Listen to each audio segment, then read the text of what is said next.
Alright, guys, so now I'm gonna walk you through how I prepare my sets in Rekordbox.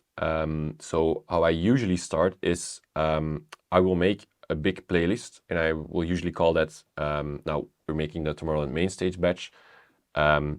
So I would call it TML MainStage batch. I usually do this in Serato, but if I'm on the road, I do it here in Rekordbox. And then I start off with just putting all my own tracks in there. And just for the sake of it, the ones I will probably play there is a lot of Andromedik tracks, and I will put them in there because these are the most important in my set. I want to represent myself as an artist, so my own music is essential for that. And then I usually just make a big selection of tunes that I think will be good for the set I'm gonna play. So how I would approach that is just go to my collection and then literally just scroll through tunes that I know are gonna be good for the set there. So I always filter on key because I make use of mixing key. I think it's really important for the type of music I play. So scrolling through the tracks in A flat minor here, let's say a bootleg of Dance Till You're Dead. That's probably gonna be something that is gonna work on Tomorrowland MainStage. So I'll put that in the Tomorrowland MainStage batch and just go through my library, picking tracks that I think will fit. Here's another one, Desire, one of my personal favorites. Put it in there. And now let's just say that I'm done with this and I'm gonna move to creating the actual set. Let's say I'm just gonna pick one of my older playlists from a longer set.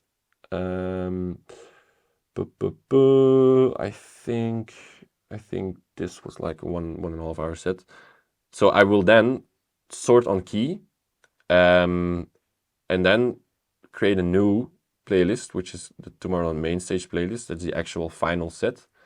And just one by one start experimenting with transitions that work, and then try to make like an order of things. So if you're in Rekordbox, you can do that by just selecting this, and then you have two players. And if you then put the beat sync on, then it just beat matches it for you, and you can quickly check if a transition will work. So let's just say how do you do that? I have this tune, and I want to check if this tune is gonna work with it. It will work because I already prepared that for another set. But then you can just click play, and then if you want to click play on the other tune, then you can just do shift play, and then the other tune will start playing. So that will be like this. And then you can go.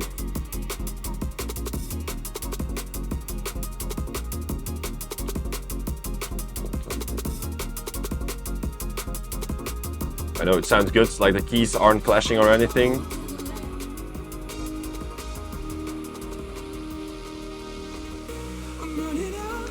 All right, so that would be a transition that I'm happy with, and then that's going in the set. And then like that, you just try to make a first draft of your full set. Usually then I end up with a set that's too long for the time I will have, because I always want to play more stuff than I want to play. But from then on, you have like an overview of what you're gonna do. Now let's just look at what I've now prepared for my MainStage set. I'm not sure if this is gonna be the final track list, but now you have kind of an overview of what your set will look like, and then you can kind of spot things that maybe don't make sense anymore. For example, if there's a section in your set where you're playing too much hard stuff and you're kind of going in for too long, too hard or something, that you can spot it and kind of fix that. And then I always kind of look for what are going to be the big moments that I've talked about in the previous chapter that I want to have in my set. So I'm just going to highlight them here. I'm not sure if you're familiar with the music, but I'll try to walk you through it. So first of all, a big moment is my intro. I made this specifically for this summer. And it's gonna drop into Take Me, which was one of my biggest tracks of last year. And that's like, it's gonna set the tone for the set. We're gonna have a lot of melodic energy. If you're curious to what it sounds like, it drops like this.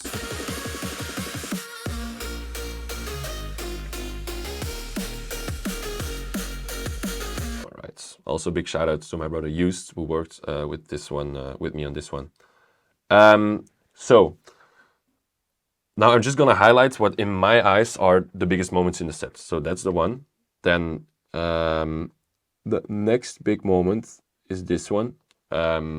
It's a new track I'm gonna premiere this summer, and it's gonna come out in September.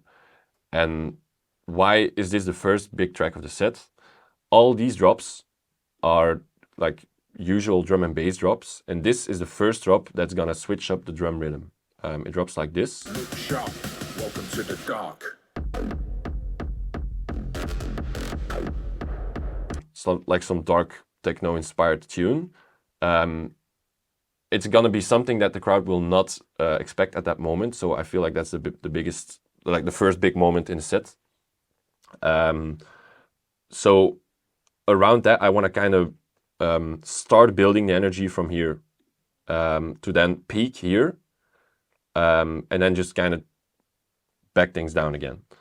And the next big moment will, for example, be here. I have another big moment here. That's a special VIP of First to Go. Then this is a big moment as well. It's an edit going into Everyday Netsky Remix, which is like, yeah, I always call it like the national anthem of Belgium. If you play that one in Belgium, it's gonna work. And then I'm also ending on a high with a yeah, big tune, and then going into one of my next releases. I can talk to the crowd at that moment and say, this is who's ready for some brand new music. It's coming out in like, yeah, whatever, when it will be coming out. And then just kind of end on the note that I want to. Now, of course, this is only speaking about track selection, but how do I actually prepare so I'm comfortable if I'm playing? And that's then I'm talking about memory points, cue points, just me knowing what to do at what moment if I'm playing the set. And as you can see, I usually use memory points because that's just what I'm most comfortable with. And if you're not familiar with how to set these memory points, I actually learned this only like a month ago. I would usually just go in, and this is one that's not queued up yet. You can click on queue and click on memory to create a memory point. And then I would just usually just go to the next. This is where the next 16 bars section begins. What you actually can do if you want to queue up everything really fast. Here, if you choose 16 bars and you want to quickly put a memory point every 16 bars, you click C, you click M to create a memory point, and then right arrow, C, M, right arrow, C, M, right arrow, C, M. You can just go through your track like that. And then if you're live DJing on stage, you know, every time I click my memory point skip button, I'm going to be 16 bars further in my set. If all my tracks are queued up and lined up properly as well, because you want to have everything aligned. Actually here, I think it's not. So you do click on grid and that's properly aligned. I like to do it just that everything is lined up digitally as well. If you just in the moment and it's not correct, you can always adjust it. So you can see that here I have hot cues as well. I usually use hot cues for more as an indicator than really as what a hot cue is supposed to do. Because if there's a moment where I'm mixing like 3 tracks together and I want to start my 4th one, it's gonna be a lot of information. And what you can do, which is a tip that I always use if I'm going back to back with someone as well. Say for example, this tune is playing and you want to remind yourself that if this one drops, you have to start the next track. What you could do is just use C as an indicator, start the next track, and then this one, you click on A here, and you know every time I see C, I should start with A. that's something that's useful if you're think you're going to be too stressed in a moment and you just want to make sure that you don't forget something. You can always use that. Well, now if back to just the main stage performance, you can always make a big track list of what you're gonna play, but it's always cool to make a few edits, just to make your set more unique, to do something that if other people don't have that edit, you're the only one playing it like that, and it's always nice to do. So the first thing you can do to make your sets more interesting is use certain acapellas on music. You can call them mashup as well. And I'll show you right now how I do that in Ableton.